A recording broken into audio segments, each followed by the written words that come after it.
So as people are joining, I would like to welcome our two guests, Nidhi Gupta and Pooja Kapoor.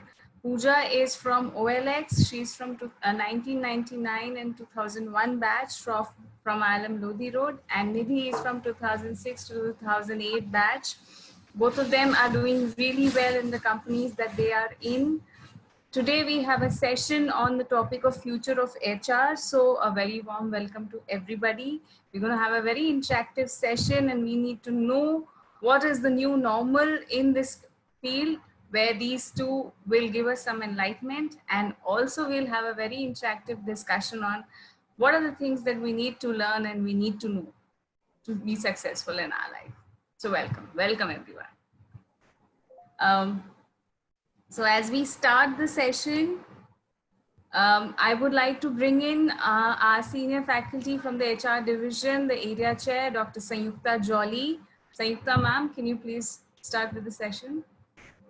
Good evening, everyone. Welcome to this session on future of HR. And we already have Nidhi and Pooja with us. Welcome both of you, and Deeparchi, who was my mentee and our ex-student. I would love to see you, Deeparchi. Okay.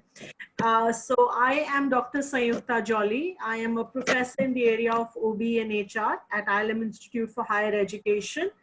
And I teach undergraduate and postgraduate courses in OB and HR both. My qualification is that I have done psychology in my bachelor's, master's and MPhil from Delhi University, and a PhD from IIT Delhi. Been with ILM now for 12 years. And I hope that this session will be very, very interactive for you. So I will start with a small presentation on future of HR. This is, just to set the ball rolling for the discussion today. And please feel free to ask questions. Please feel free to put in your comments, and that's how we go. Okay, can we start I'll start with the PPT.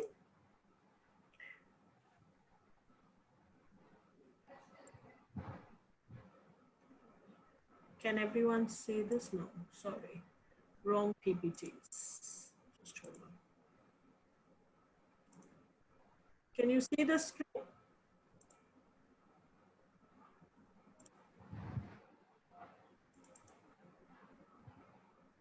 Can everyone see the screen?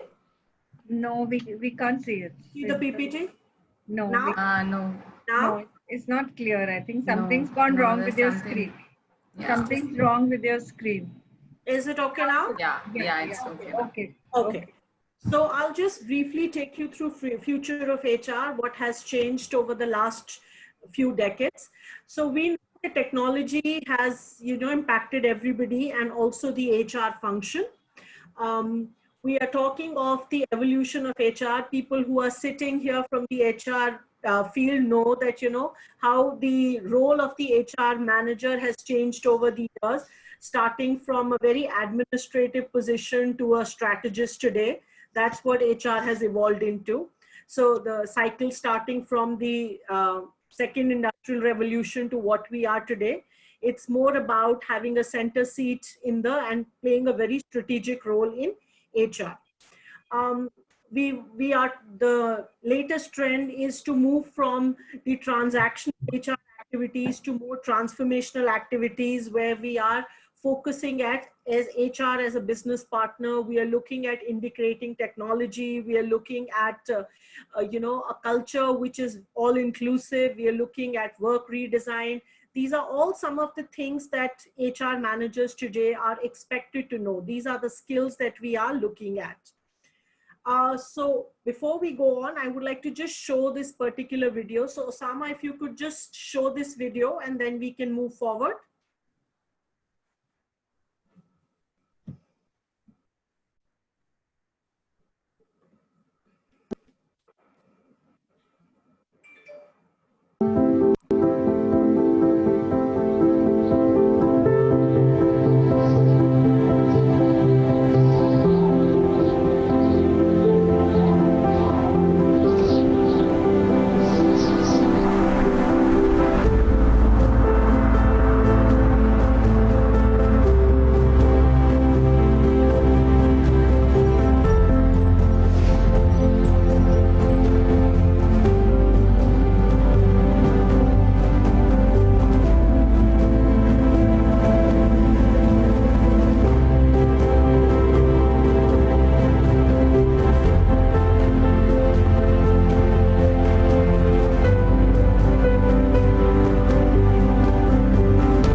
Thank you, Osama.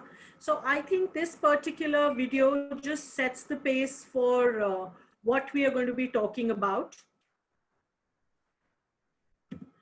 So we are talking about the fourth industrial revolution. We are talking about the mega trends that have, what brought about this change. I think the biggest change is the fourth industrial revolution, the 9 technologies that have really transformed how we look at everything today. Starting from big data and analytics, we're looking at autonomous robots, we're looking at simulation, the Internet of Things, cybersecurity, everything being stored on the cloud, augmented reality, 3D printing, everything that has made a change. One of the biggest changes that have happened, and I'm sure both Pooja and my other colleague will be able to talk about, is the datafication of human resources, from moving from hard files to storing all data on a HRIS software and, everything going online. How has that impacted everything? So we talk about, these are some of the things we will be talking about. Data, how it is being used and how it is, setting the pace for analytics. The new buzzword in HR today is analytics. How does HR use this data, not just for talent acquisition, but for managing performance, training and development, everything. I'm sure our esteemed colleagues will be able to, shed more light on that. Use of social media, I think we use it for fun, but we also use it for learning and development. So using, everything, social media for getting to know other people, leveraging it for learning and development, managing talent. So these are just some of the slides which are talking about these things. I think we'll have a much greater and an enriching discussion as we go along.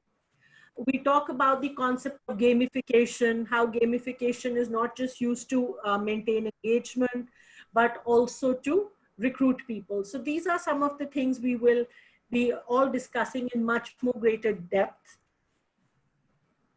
Visualization, globalization tools, moving from global to local. I think it's all about creating a culture of inclusion. That's what we are looking at. So this is what I had to talk about very briefly. I think without taking more time, I would like to, open the floor for a much more interactive session. We have our panelists here. Welcome both of you, and we look forward to having a great session with you. Thank you, ma'am. Before we start, I would like to welcome our director, Dr. Kapili Sen, and she would like to address everybody. Over to you, ma'am. Thank you so much, Professor Shamita.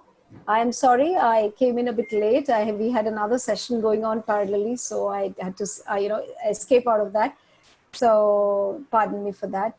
So very good afternoon to all of you, and a very warm welcome to Pooja and Nidhi. Thank you so much for being with us today. I know all of you must be working from home and have certain schedules, and thank you for taking time out of your schedule and, helping us and coming and, addressing our students. So thank you so much once again. So I was just reading Pooja's and Nidhi's profiles, and very impressive profiles. I think Nidhi, it's been almost 20 years. Pooja, it's been 20 years probably. You are in the industry, and Nidhi probably 12 plus years. So both of you must have seen different kinds of changes. You must have seen the HR evolving, and you must have gone into different roles. Interestingly, Pooja has perhaps taken on more roles, gone from companies, changed a few companies, and Nidhi has probably stayed on with 1 or 2 companies. So I think that also gives you a certain insight in terms of you could probably address our new HR potential managers to what is is it good to stay on with a one company and rise, or is it good to move on from companies and take on different profiles and take on different challenges? How has it helped in your career? Though apart from the new trends, we would also like to know about your personal journey and how has it been. And going forward, I think analytics, we are calling it a buzzword these days, and it's a lot of talk around digital HR and HR and analytics, etc. I think it was always there. It should have always been there, because if you're talking about something, if you're recommending, HR majorly recommends certain things. So if you're recommending certain things, you need to have a basis for which you are recommending a certain, solution. So if HR was not doing it already, it is high time they should be doing it. So we have people here. Let us hear from them. Incidentally, as I see the screen, it is, I think, more than 90% are women. I think that also needs to change somewhere. The HR is not a gender-specific domain. I do see certain names like Rajat and Utkarsh and some more, probably a couple of them. So, but majorly dominated by women. So we need more diversity here, more inclusiveness here, and more, looking at HR is not just one of those functions where it is kind of, relegated, which, it's a softer kind of a function. It is one of the major functions in the organizations, particularly when, things like now, what is happening now, taking a lot of emotional toll on people.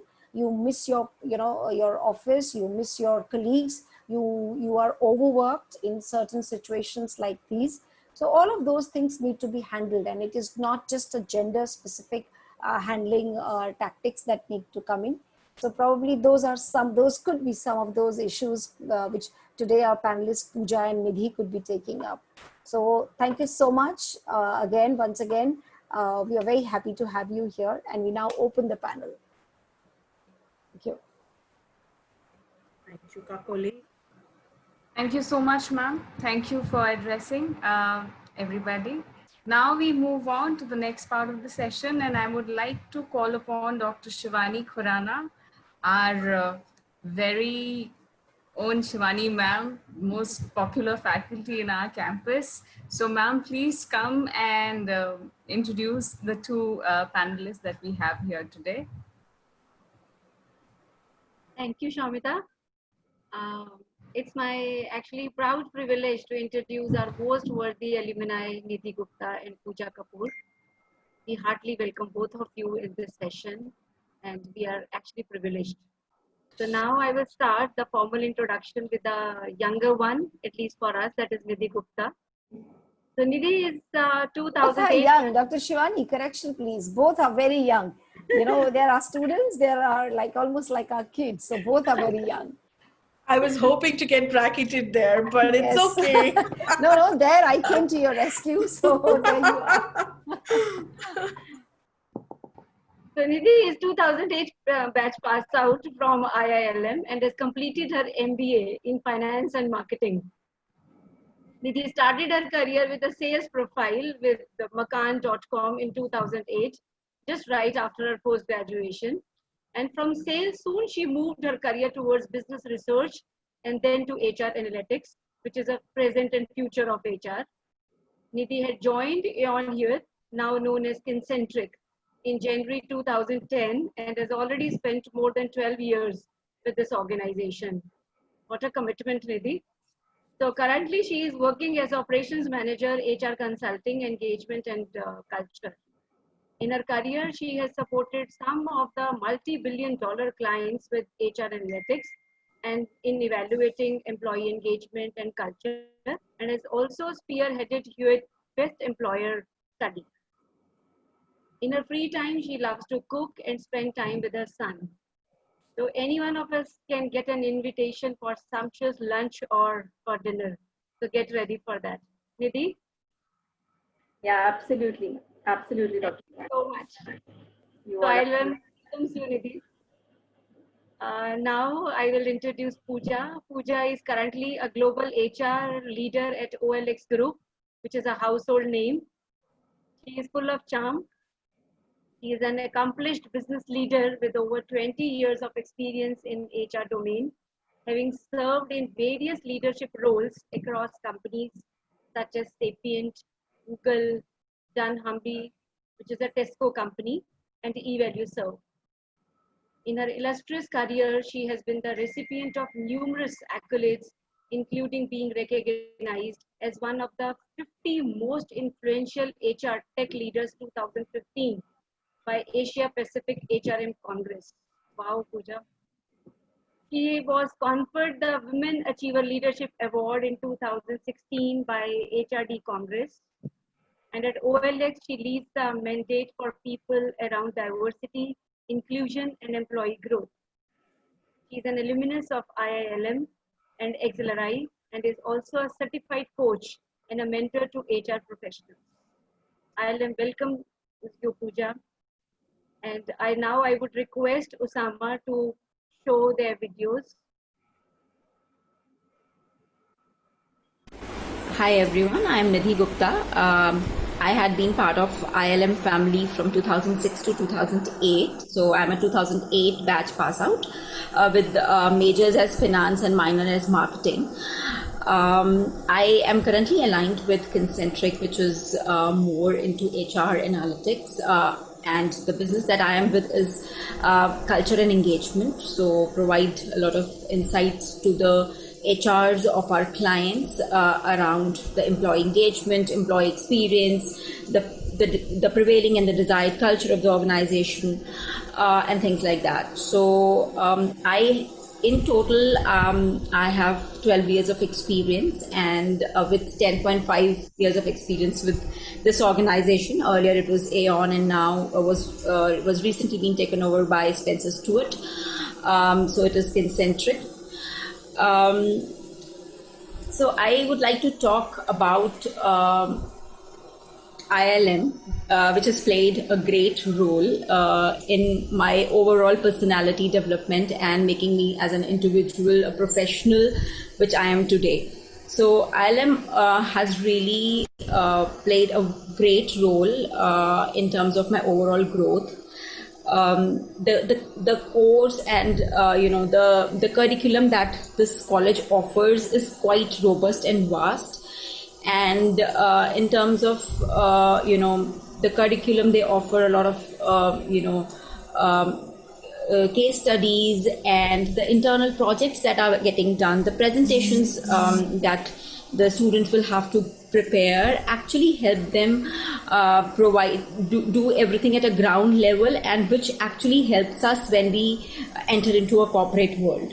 So definitely I can't thank this college enough, which has provided me this platform and what I am today. So that is what I want to say all about IILM. And I would also like to wish you all the very best for your future endeavors, and hoping that you all enter into the corporate world with all the great enthusiasm and taking all the good skills out of this college. So thank you. Hello everyone, I'm Pooja Kapoor and I am a 2001 batch pass out. Feels like it was long ago. I'm currently working with OLX as the global HR leader for the OLX Autos business spread across 12 countries, and also managing India at the same time. In my current role, I'm responsible to partner with leaders across countries and across different accountabilities. I help them navigate through business decisions. I help them deal with org effectiveness, efficiency, and also people advocacy. It is also important as an HR leader to keep the leadership group together for an attractive culture and foster inclusivity in the organization. Well, these all sound like big jargons, but they are so true that in the role of an HR, you're not only an HR person or a people's person. You have to have great handle on business to be able to partner with leaders and help them navigate through their careers and their journeys as well. So I'm pretty privileged to be a part of the HR fraternity, and I'm very excited to spread the word around the world, around this domain, and help people understand how HR really has a huge impact on not only people's life, but on the success of the business. I would like to also say that at IILM, we were really exposed to great professors who helped us understand the value of networking and also understanding how corporates really function. It has been a great learning experience, and I really fondly remember IILM for all the exposure we've got. My journey for HR started from IILM, so it's a sweet spot. Thank you.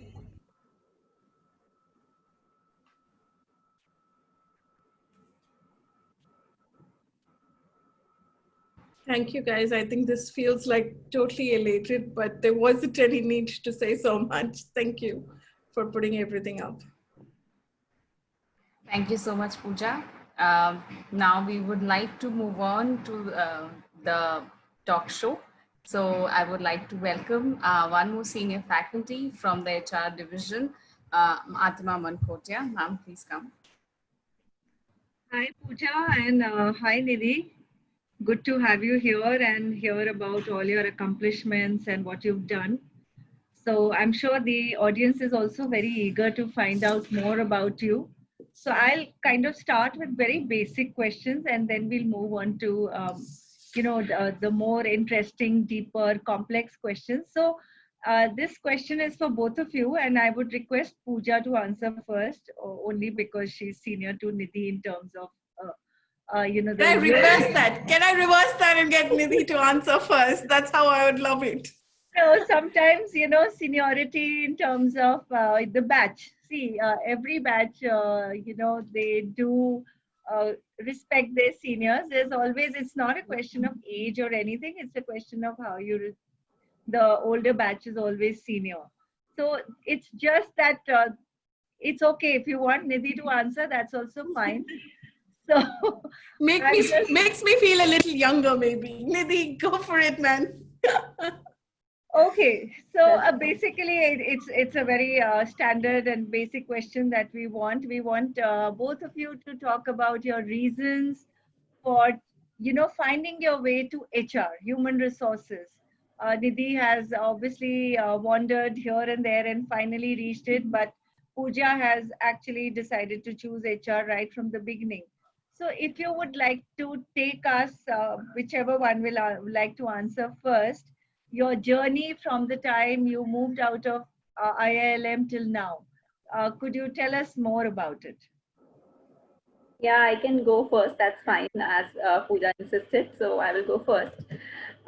So to be very honest, I actually never thought that somewhere down the line I will be aligned with HR, because it's really contradictory to what subjects that I actually chose for. So as I mentioned, that I was major major of finance and minors as marketing, so did not take HR. However, eventually I landed up there. It's to be very honest, I'm not exactly part of core HR team of the organization like Pooja, but I'm part of the business wherein we provide a lot of insights and analysis to our clients, mainly to the HRs of the organization, to help them take their further decisions from from employee perspective, from employee experience perspective. So the strategies that they build is more around employee engagement, employee experience, and what are the drivers which are making the employees more comfortable working with an organization. What are the factors which are important for an employee to to feel good about staying in an organization, when they say great about the organization, when they strive to work towards the betterment of the organization. So these are the things that, eventually when I landed up with Hewitt, to be very honest, I started as a sales, with a sales profile. For 6 months, I worked with Makaan.com. Then I moved to market research. I did thoroughly enjoyed all my profiles wherever I worked. Then I moved to IT research company, which is Prognosis. Again, I was more into interviewing more of the IT professionals, the CTOs, the CIOs of the organizations as a research analyst.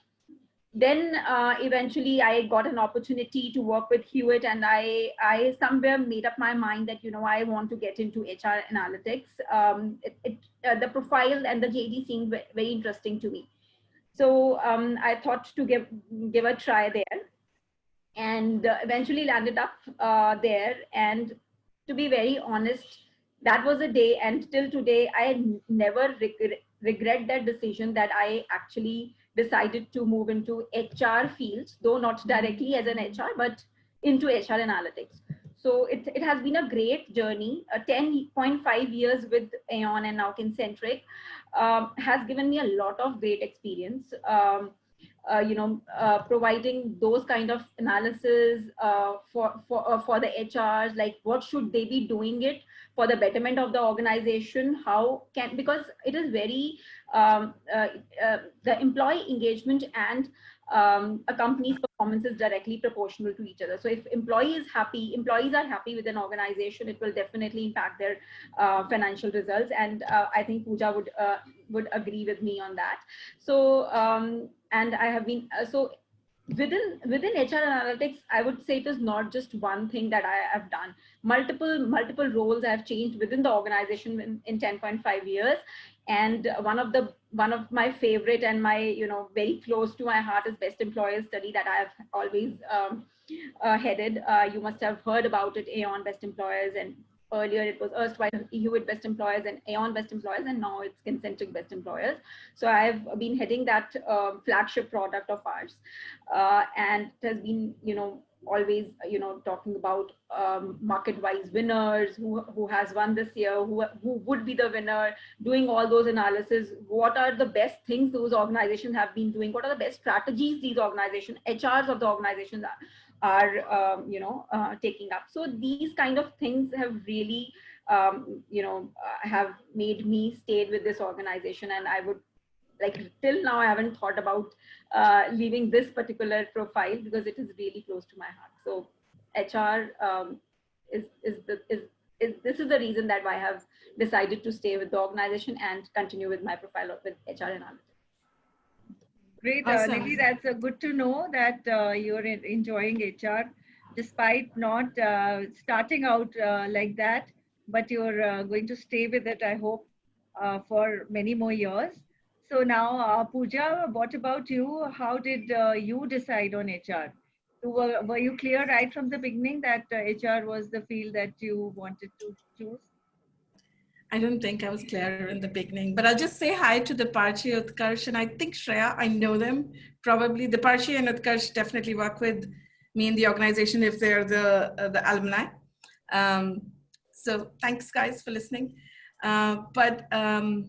Well, I didn't quite really start thinking about HR really. I always wanted to be a doctor. And I think some of them know that I just didn't end up clearing any single medical paper. I don't know, for some reason.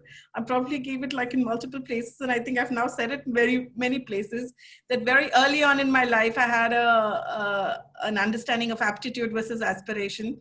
So I said, it's not happening. I can't really be in a noble career. So I'll do something else. And when I was doing my MBA, when we were supposed to pick up these different majors, we did the internship. That's when I think fixated my mind on HR. That was the time that I fixated myself because I did projects like ESOPs and I did projects like building an industry and things like that. And I really got very passionate about how an organization really can be built from the scratch with people, and people actually decide the fate of an organization and how it really moves forward and how a function can also have an impact in people's lives and the success. So that pretty much excited me. And I think I naturally gravitated to the topics and I was doing well in those topics versus doing in computer. I really sucked in computer, although my understanding was good, but I just didn't have great logics then to be able to work on a couple of other majors. So that's how the journey really started. But I think I've been a thoroughbred within HR because the kind of experiences, and I've been blessed for the kind of experiences I got. My first job was to be a supervisor HR in Wildflower Hall in the hospitality industry, living in Shimla with nobody around, and you could just live in a small hostel. But, I probably did anything and everything under the sun, from the point of going to a PF establishment office and getting a number established for the organization to, establishing insurances and then hiring and then gradually setting up the team. From there, I think probably I learned that there are many things to do in HR. And luckily I moved a couple of organizations, but also because I wanted to come back to Delhi. So I had to move an organization that was not happening anymore in Oberoi's. So moving back to Delhi and then working in one company and then realizing that My bosses had moved on and they wanted me to move on, so I moved on with them. So my change of organization sounds like it was my choice, but I think it was also a choice of my bosses who really liked me, and then we moved together. And towards the point, there came a point, I think in my 6th or 7th year of my career, where I realized that I'm too much in their shadow and I need to move out. And incidentally, Google happened around the same time. And that's when I moved to Google. So over a period of time, I think my learnings kept on exponentially growing from an HR standpoint, from managing help desks to processes, to becoming an HR business partner, then to setting up a business. So we set up the direct sales business of Google. And then I went to Dublin and I set up one of Google's offices in Dublin because they'd lost their HR team there and they wanted to set it up back again. So I lived in Dublin for a while, then coming back, setting up the online sales business. And there came a point where you actually realize, in most organizations, the reasons to move are not very equivocally same for everybody. And for me, was like I get capped out and was getting bored really fast because at Google, there was only so much that a business would grow in India.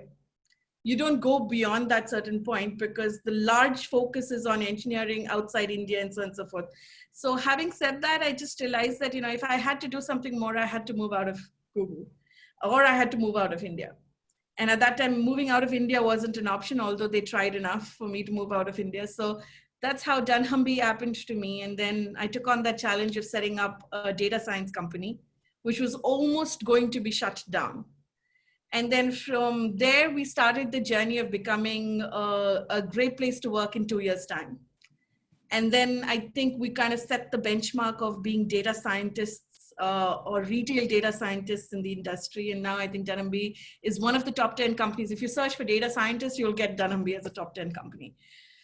So that was a great experience to have impacted a business and taken it to a point that it became more sustainable. And then it started to grow really well. And then eValueServe happened out of the fact that Tesco had decided to sell dunnhumby. And it was in a phase of limbo for a while. So I realized that, limbo doesn't work for me again anymore. Silence is not the way it works. So I had to move on. But then OLX happened because I really got excited about this industry. And it was like anything you do in your product has a real-time experience with your consumer.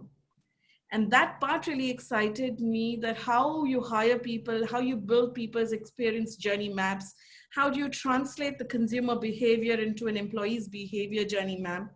And how do you see that really changes the experience of an organization's growth? I think those were some of the reasons that have kept me really enthusiastically alive at OLX so far. And I think I'm pretty excited that there's a lot more to do at OLX still. And we're still at the beginning of how to establish HR. And a lot of things have been learned through the journey, and I continue to learn. My recent learning has been of employing the chatbot in the organization and how it's impacting the engagement of the organization. So we're still in that phase of learning. Great. My next question is also to you, because you started with HR and are still with HR. It's normally seen in most B schools that, when the recruiters come in, the highest paid, the highest salary offers are for the finance, followed by sales and marketing, and the HR normally gets much lower offers. So over a period of time, you've been in HR. Are there any regrets in terms of, if you'd been in finance, you would be working for those, large consulting, McKinsey's and those kind of places? Any regrets? And why, of staying in HR? Well, I don't think salary was ever a driver. I don't know, it's echoing too much. I don't think salary was ever a driver, but it was definitely an influencer. But the driving element has largely been work content related. So it hasn't bothered me enough. But having said that, I don't feel that, it's a finance getting paid more or sales getting paid more. And I shouldn't be saying, but I think it's all equitably managed after a certain point in time of your career. Like when you get into general management, then there's largely no differentiation really in terms of who gets what. It's basically as to what you bring to the cap table. in terms of what you can offer to the organization. Yes, there could be different starting points. Maybe I take like 3 years more to be able to get to a boardroom, and someone may be taking lesser time, but you will increasingly see that this time is shortening up. You know, recently I was offered to get onto the board of one of our internal companies, and then, you know, we kind of slowed down the process. But in generally, the journey has definitely shortened in terms of the time an HR person takes to reach to that highest point. But largely, I've had no regrets, honestly. I've always loved the work, and in fact, what gives me, I think I'm also a housewife in my heart. You know, when a housewife really cooks, or a homemaker really cooks food and feeds the family, there's a smile on the family's face. That's a feeling of pride, right? And I always feel that I get that feeling of pride, and I feed on my company's happiness quotient. So I've not had any other driver other than the greater good of the organization. So for me, it hasn't mattered too much. It could definitely be a dampener in some situations, but I largely think that it normalizes. What you bring as value to the organization will normalize your compensation curve, and it will catch up pretty soon. And now more so, we're moving to a journey where it is your compensation belongs to the role versus the individual. It doesn't really, so it's pay for position versus paying for anyone else. So, you know, eventually these things will die out. And I think they're already seeing the kill with many organizations becoming very inclusive in their pay strategies as well. So I don't see that as a forward-looking challenge. I do see that could have been some of the pain points of the past. Shivani, would you like to come in? So, thank you, Pooja. It was very enlightening actually to know your experiences. Now, I would like to ask Nidhi. Nidhi, you have done your major in finance and minor in marketing, and started your career from sales, and then you moved to research and HR analytics. Now, what advice would you like to give to those who are interested to choose their career in HR? Because at this point of time, these students are very confused whether to go in finance or marketing, and you have just tasted all the functions, finance, marketing, and now in HR, and you are doing pretty well in HR. So what are the advantages you see in HR as opposed to other streams like finance as well as in marketing?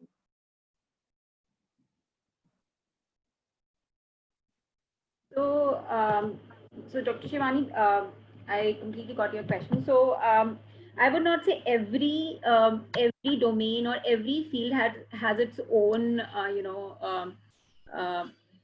advantages, and every field has its own area where people would want to go. However, from HR perspective, if I want to talk about mainly from HR, I would say there would be certain areas. It's completely a myth if people are thinking that, you know, HR is just about managing people, and it's that used to be a traditional approach, definitely. Things have changed a lot, and sorry. Generally, students think that HR means recruitment. Yeah, so it is not just about recruitment. I just want to break that myth, because HR involves a lot of other things. It involves a lot of different portfolios. I would say if in any organization, if that organization is planning to grow, HR is the key support team that plays a very important role in any organization's growth, because it keeps an employee base stronger for any organization, which is again the major factor for an organization to grow. So some of the things, it gives you a platform to understand people's psychology. You will be rewarded for helping others. If you are in HR, you will get rewarded for helping others. Then you directly work towards the business growth, because they lay down the base for the employees. You tend to get yourself involved in various types of strategy building while doing the analysis on employee engagement, compensation, benefits, health and benefits. So all these kind of analysis are also involved as part of HR's role. It is not just about, taking care of the people of the organization. It is far more than that. So you tend to talk to multiple people. So that increases your networking as well. You tend to create a lot of strong PR with other organizations, with other people. Talent acquisition is certainly one part and is one of the areas, but it is just one small part of it, but not it's not just about recruiting people. So we have different domains under HR would be talent and development, wherein those teams actually help developing the doing the trainings, conducting trainings for the employees, improving on their domain level, thinking of what kind of tools are required within the organization, and accordingly strategizes plans to bring in those kind of tools, so that the procurement teams and finance teams can work towards procurement and deployment of those kind of tools. So HR is not just, as I mentioned, it has evolved a long way during these years, and these are some of the advantages I can talk about. And of course, you get to have a professional wisdom once you are part of HR teams. So it has a lot of scope, lot of things, and these days HRs are also started using a lot of analysis in terms of they get the data collected of the employees as to how they are doing, understanding whether their senior leadership, whether the management, are they doing actually, how are they doing in terms of ensuring if the employees are fine to work with them or not.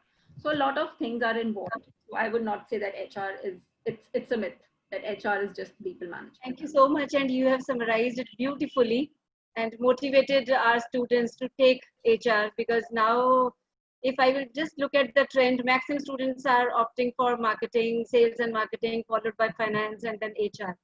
So beautifully you have summarized. Thank you very much. Now I would like to ask Pooja. Pooja, you have worked in esteemed organizations, eValue, Google, which is the dream company to everyone, and then OLX, which is everyone knows about all these companies wherever you have worked. So I would say that you are very, very fortunate that you have just got a chance to work in established companies. Now, just share with us that what are the typical challenges one faces when they just start their career, when they begin their career after their management degree, especially in the field of HR? So I guess probably I can answer it in two parts. One part is around the myths that Nidhi was trying to bust, that it's largely talent acquisition. I would say that's also a myth, because more funneled openings are there in talent acquisition and HR operations, right? These are two areas where you need a lot of people to be able to fulfill the growth. So it starts with that journey, and then you actually start to gravitate towards becoming an HR business partner if you have not already got those roles. And there are certain skill sets that you really need to bring to the table. So the starting point, what I feel is, where I also personally have experienced that myself plus a lot of other folks would have struggled in the beginning, is to get a handle on the business understanding, is to get a handle on how business really works. So one thing that really pisses me off is that I love to work with people, and so I chose HR. That's something that it doesn't really go down with me. If anyone gives me that answer in an interview, it's like wrong. It doesn't work for me. What works for me is, do you understand the business operating model of the company? Do you understand how HR makes an impact on the company? Do you understand that when you hire, and you hire within a certain TAT, how much of a productivity are you protecting of the company? What's the business metric that you have contributed to the company? I think those are some of the challenges that we see in the talent that's funneling in right now, is they don't connect the business with the HR's responsibility in the organization. So it becomes a very transactional tell and do approach for HR, right? Which is, you tell HR what to do to go and hire, and they will hire with you. But the connection of what impact does it have, and how you're actually becoming a people advisor to the business, that probably becomes a challenge for folks to deliver on that expectation. So my urge to most students here would be, try understanding your company's business operating model. Try understanding how do you make an impact into the business.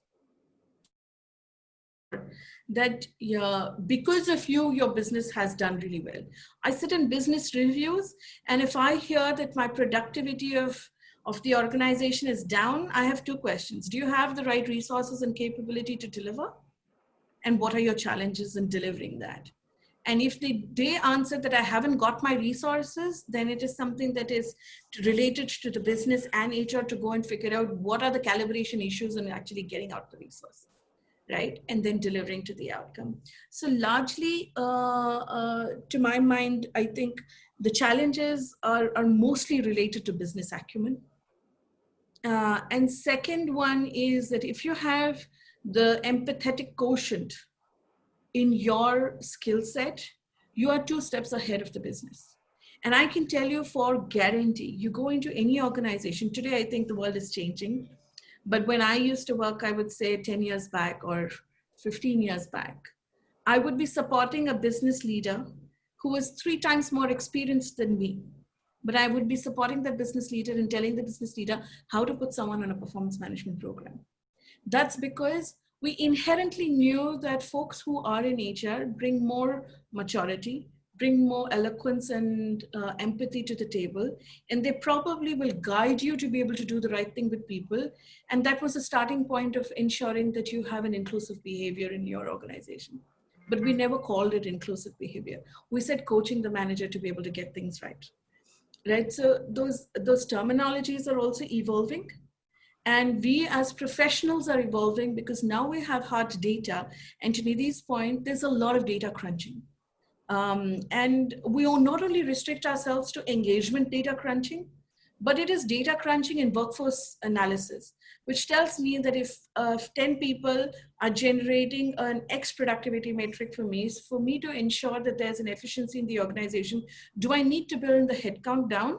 Or do I need to up the tools that they have so that I can have more work out from the organization? We're moving towards unit economics nowadays, and therefore we need to understand how HR can really contribute in the business's goals of achieving unit economics and therefore profitability.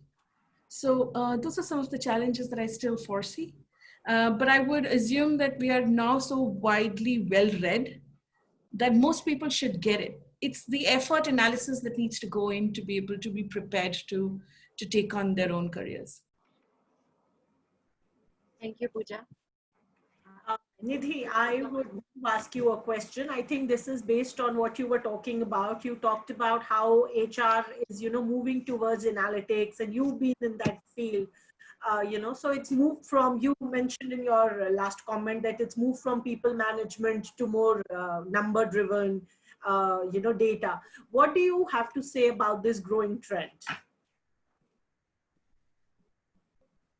Yeah, I think I have partially already answered this question because the trend is growing a lot, and we are not just, the HRs are not just restricted to the qualitative data. Everything is based on numbers and the kind of scores that they are getting in terms, as Pooja mentioned, there are different workforce analysis that gets done, not just for engagement, but for different domains like, we also have it for compensation surveys are happening, then health and benefit surveys happen, and understanding basis what the employees' responses have been. Are they actually, is the organization following those practices which are they at par with the benchmarks in prevailing in the industry on all these aspects, be it employee engagement, be it health and benefits? So are they at par with the industry or not? Because it is very important if an organization is planning to stay,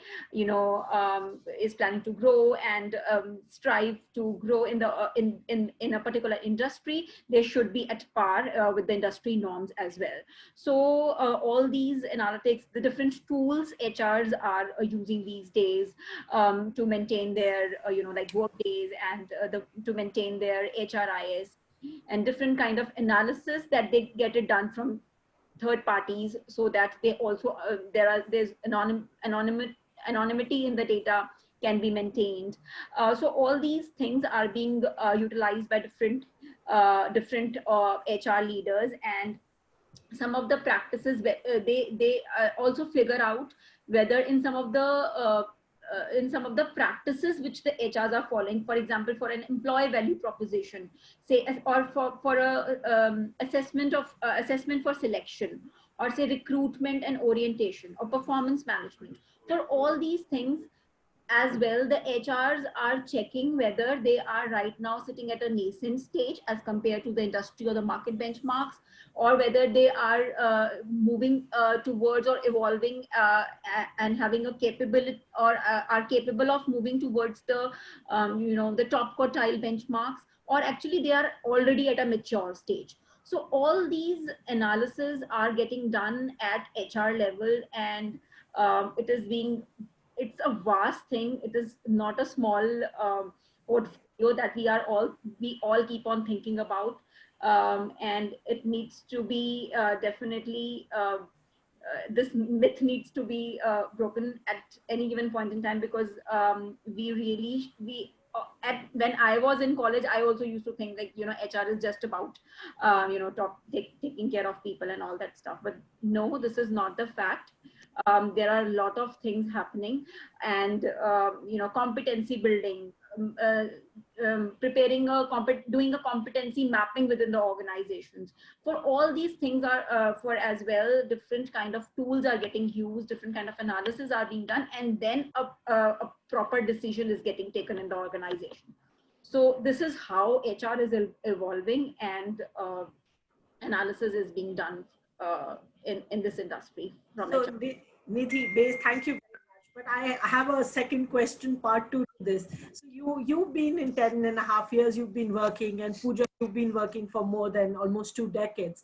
So HR analytics, I'm sure, you've learned it as a part of your job. There are a lot of students here right now who are getting into the HR profile. What kind of skills do you think they need, to get into this field? This, we know, is a trend that's going to stay. And what do you think they should know to, help them bridge this transition? I'm sure you learned over, like you said, it's hard. You yourself felt that it was easier, but now it isn't. So what advice would you give to the future managers who are attending this session? What kind of skill sets do you think they need to have?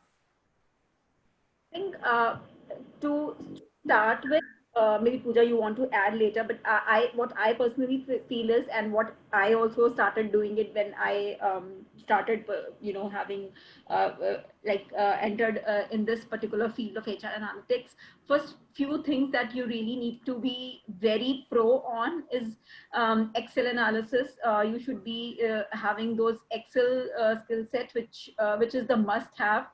You should be great with some of the other tools, MS tools like PowerPoint presentations, because that would be required in your future to provide any kind of presentation to the leadership teams, and because you will start with them. Also to your clients, also you times have to present your data, even if you're doing the analysis, but how to present it well will only be PPT is one tool which is always will be used for future presentation. So PPT thorough with PPT, thorough with Excel, at least the basics ones, but it would be great if you can go ahead and have advanced Excel trainings. And in addition, we are also using some of the other tools internally. Some of them are internal tools, definitely every company has, but then you can have understanding of tools like Tableau, tools like nowadays Python is also a lot in use, and Power BI. So these are the tools which are getting used in the industry a lot. And if you want to simultaneously want to go ahead and do some kind of a certification, it would be an added advantage for the people who would be working in the industry, who would be entering the corporate world. Thank you. I think, Nidhi, you mentioned many things that probably are very, very, very important for you to be able to play your day job really well, and to be able to win in your day job. I'll kind of build on that, and I'll say, if you're walking out as a student today, And you have to walk into a big corporate world where you will not only see new things, but you will encounter competition as well, right? And what you need to be very confident of is yourself. There are a couple of things that will definitely stand out if you can build them as your skill. A skill of having curiosity is extremely important in probably doing really well in the corporate world. Being comfortable on handling data is what Nidhi mentioned. You need to start getting comfortable with data, whether it means Excels or whether it means a lot of information gathering and then synthesizing it and objectively articulating it is what really makes a lot of difference. You need to start getting comfortable with handling data. The third thing that I will say is there has to be a constant learning attitude in one individual. It shouldn't be that, okay, I've done so much Excel, so I've done it. Like I'm done and dusted. I really can't do anything more. I can't do anything more. But then Macros came into the world, and then Macros, and then Tableau came into the world. Power BI has come into the world, and whatnot. And then data visualization has taken its own course lately. So, you know, there will always be a point where you will feel capped out. And if you get triggered in that journey that you are feeling capped out, then don't hold yourself back from the attitude of learning more. You know, invest in yourself and don't wait for someone to come and nudge you to invest in you. That's not going to help you in your long run of your career. The last two things I will say is you definitely need to be very well read on business, right? You are an HR professional. 50% of the perceptions around you, if you really want to be an HR professional, will be that you're a people's person. That's about it. Okay. But you need to bring value to the table on business conversations. And if you're not abreast with business news, you're definitely being 2 steps behind than your business head who's having a conversation with you. And last but not the least, be a little bit more courageous to make your own space. It's fine. There will be experiments that you can make. Some may fail, some may succeed, but do not lose the hope of being courageous in your work. Because the moment you lose courage, you actually lose the opportunity of doing more outside the comfort zone. So try picking courage as one of your skills. And if it is a dormant skill, try to bring it up in some way or the other, and probably find avenues or find allies in the business who can help you become more courageous. So I think those are the things I would say. While you're transitioning from a student to an HR profession, I think these are some things that will take you really far in your career. Nidhi and Pooja, great hearing you about this, but I'm sure all our participants are very keen to ask you questions. There are already questions coming in. So I'm going to hand this over to Soumita to ask the students where she will be posing questions to you from the participants. Thank you so much, ma'am. We have a couple of questions. Students who want to ask questions, they can just type it down to me from the chat window. In the meantime, I will just ask the questions. The first question says that why do more girls go into HR as compared to boys? I can answer that like in a whimper. I have more males in my team than girls, so I don't know why that's becoming a myth, but interestingly, when I look at the hiring funnel, I'm finding more males coming into HR. So I'm not sure if this batch is heavily female skewed, but for me, I'm seeing the trend with more males in HR. So it is a balanced place for at least for the zones that I've been operating in for the last 10, 15 years. Great. Say the same, because in my team also I have, it's exactly 50-50 ratio. So 50% boys and 50% girls. So HR analytics is something which everybody's, enjoying, doing it. So enjoy doing it. So it's something like, it's boring or something. It's not like that. People are really enjoying thoroughly. And they are actually, people have made great careers. Our leaders in HR analytics in our organization are like more of males as compared to females. So I can What say. I would definitely still say is I still feel glad having more females in HR, because inherently women bring a higher maturity and empathetic quotient to the delivery of the business. And that is your diverse perspective that you bring to the business. But I'm just not a fan of saying that there are too many girls in HR, but that is sadly the hard fact of the past. And to be able to erase that past of too many females only, I think it takes like a couple of years more. I'm hoping that it will happen very soon. With COVID, I think that has already changed the game. So Thank you. Shamita, do I have the liberty of putting a question across to Nidhi Sure, and ma'am. Pooja? Sure, ma'am. Yeah, so I think Pooja and Nidhi, you've been summing up it so well. I just have one question, which is kind of, a take on the previous question. I would rather say that both of you are very lucky to have 50% of, men on your team. But for a long time, we've seen majorly the HR roles are taken up by, women. And generally in the class also, I'm sure other HR professors would agree, it is the majority is girls. So while I'm okay with the girls taking up more, but what I'm what is worrying to me is that there is certain perception that HR modules or HR work or a function as such is an easy function. It is less challenging than the marketing or the finance or the operations, and hence we should take it because it is, you can just adapt and girls can, kind of settle down after that and all so on. So how do we, and what you said was that to excel in HR, you need to understand the business, and which I completely endorse, that if you don't understand the business, you won't be able to perform in the HR functions. So how do we break that myth? And I'll add on to this that, I was in the other forum. There is this constant, tussle between the finance electives and the HR electives.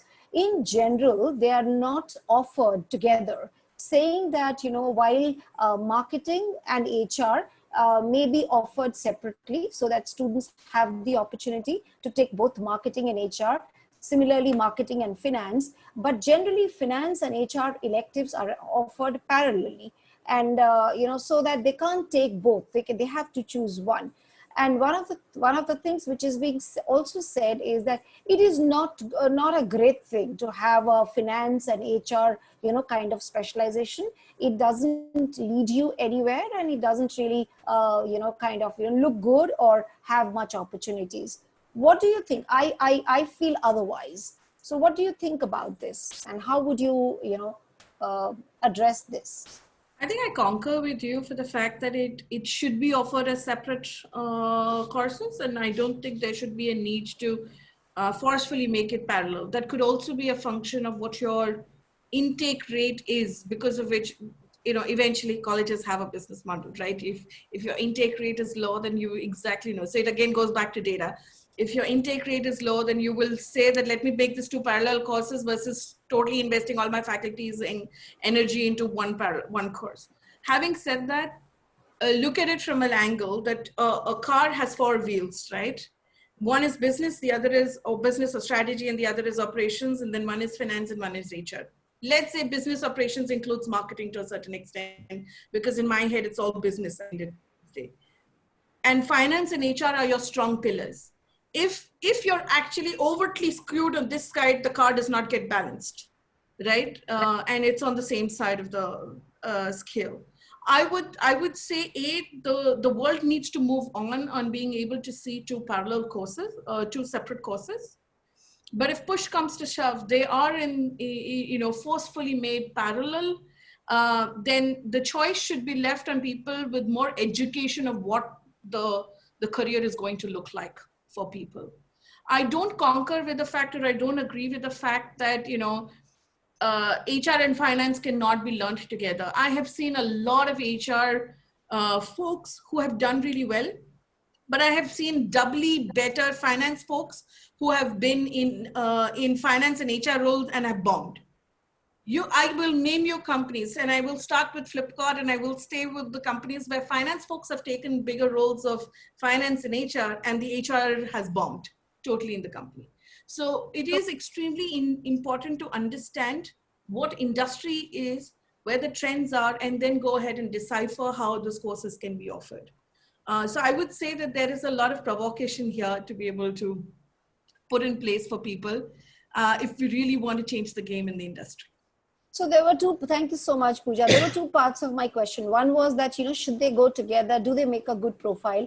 And the first part, that was the second part. The first part is that how do we break that, that myth or the perception that, generally girls take HR because HR is kind of a softer option and a, easier function.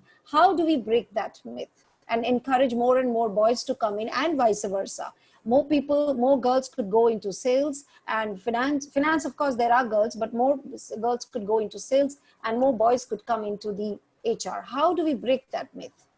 I think the one thing that I don't know, Nidhi, you can probably add to that is when we do women in tech, and I'm very passionate about women coming into STEM careers and things like that, which again is an area where women don't do really well.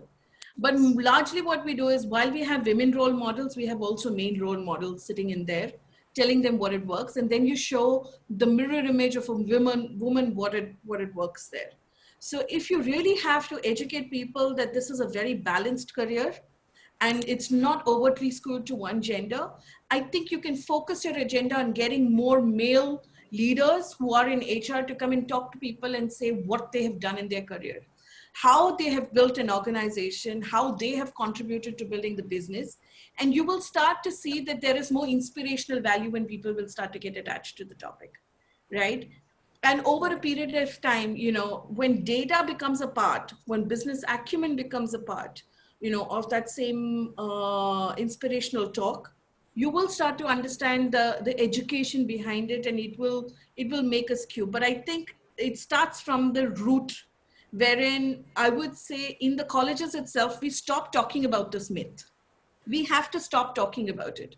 It's like in HR, we've constantly said that we need a seat on the table, we need a seat on the table. And then at the end of the day, when we've got a seat on the table, we're not doing anything about it. Then what's the point? So if you want a seat on the table, you have to first kill that perception and kill that because perception is reality. So you have to stop talking about the fact that there are more women. You have to start showcasing the selective perception of what people should be seeing, and then try to change that journey over a period of time is the way I look at it. I think that could be just one way of doing it.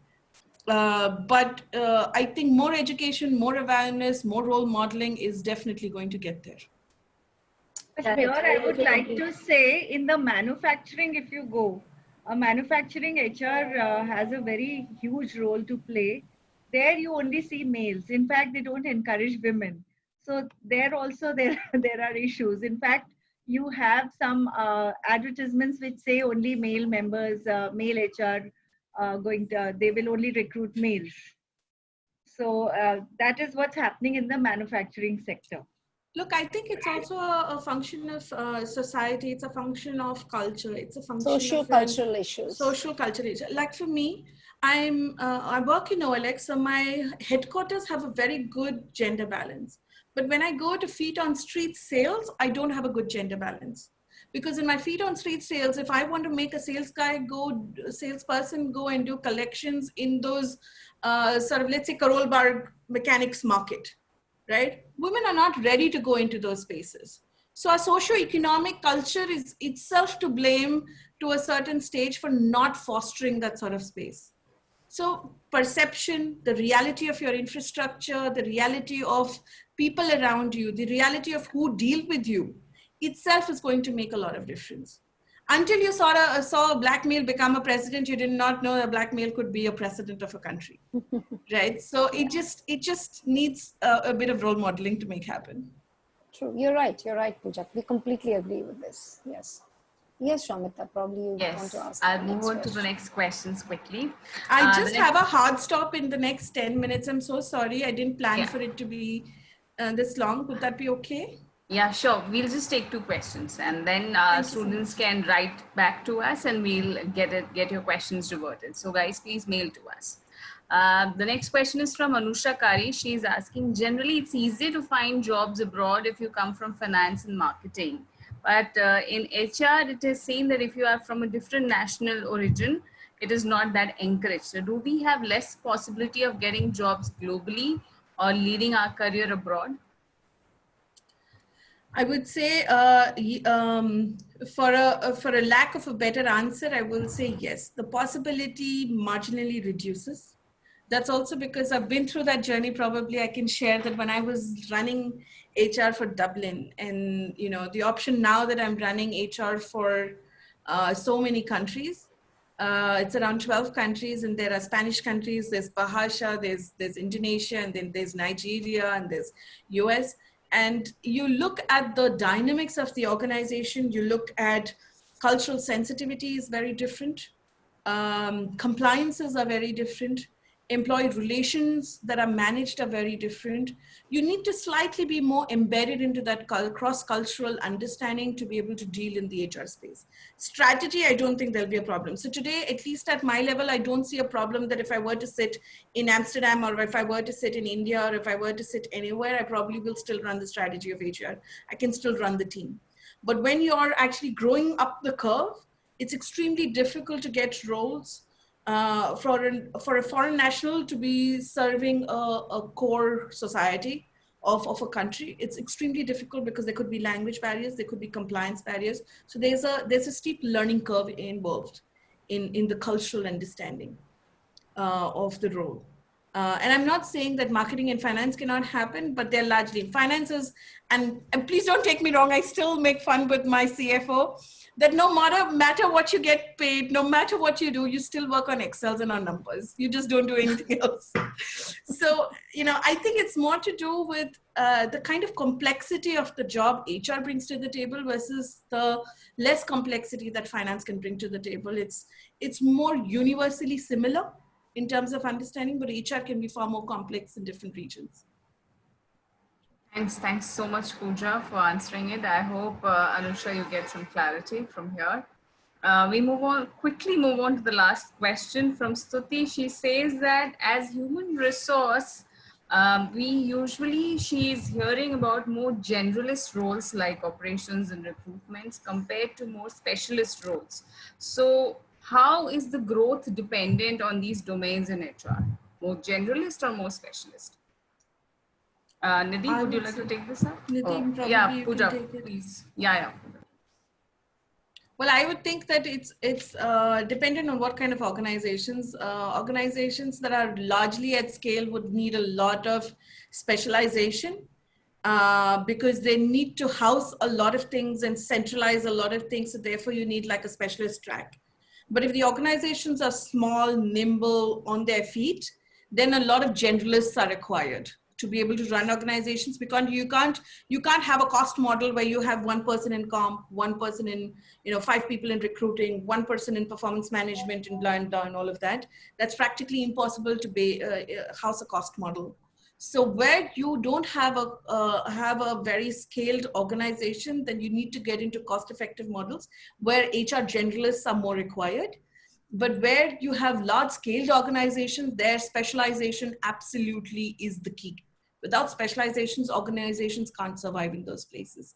So I would say that there is a balanced approach nowadays. I would not say that there is, but yes, if you were to say more recruiting jobs, I would say that's your starting funnel for any organization, recruiting and operations, like I mentioned in the beginning, because those are 2 tracks that actually set the backbone of an organization. I think I completely agree with what Pooja said, because if it's a big organization, we need different departments within HR. Also, there are multiple departments that are there. As I mentioned earlier, it's talent and development, it's recruitment, talent acquisition is separate.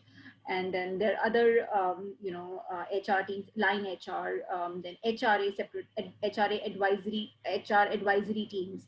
So all these are usually these kind of specialized roles are in a bigger organization. So organizational size of the organization matters a lot as to what kind of role you are planning. So specializations are required for bigger organizations, but yeah, more of a generic approach is for the smaller ones, which is wherein you only can have one person who is handling multiple portfolios within HR, like overall HR domain. So I completely agree. Yeah. So now we come to an end of to this very interesting discussion on the future of HR. You know, we are in the middle of a pandemic, and in these challenging times, we need to ask ourselves questions such as what roles will humans have in human resources post the pandemic? What roles will artificial intelligence play? How important is analytics in HR in the post-pandemic world? And will we have more self-managed and decentralized teams? Will organizations let employees take control? Will HR tech actually replace HR professionals? Do we need to rethink the role of well-being in the workplace? So these are some questions that we need to mull over when we think of the future of HR. Well, I personally believe that it will be HR that will hold the key to the recovery of organizations post this crisis, and HR will have a very, very important role to play in the future of business. And after having said that, I would now like to thank Pooja and Nidhi for taking the time out for this session and sharing with us their experiences and views. It's been very interesting to hear what's happening in your organization and how both of you have contributed so positively to your organizations and to HR as a whole. Thank you once again and best wishes to you both. Thank you. It was a pleasure. Thanks, everyone. Thanks a lot. Thank you. Thank you, Pooja. ma'am. Thank you, Nidhi. We would love if you would come again and address, our students at different points of time. Thank you so much for today, coming today. Big thanks to both of you, Nidhi and Pooja, and thanks to all the students who attended. We can all log off. Thanks. Thank you. Thank you. Thanks, everyone. Thank you.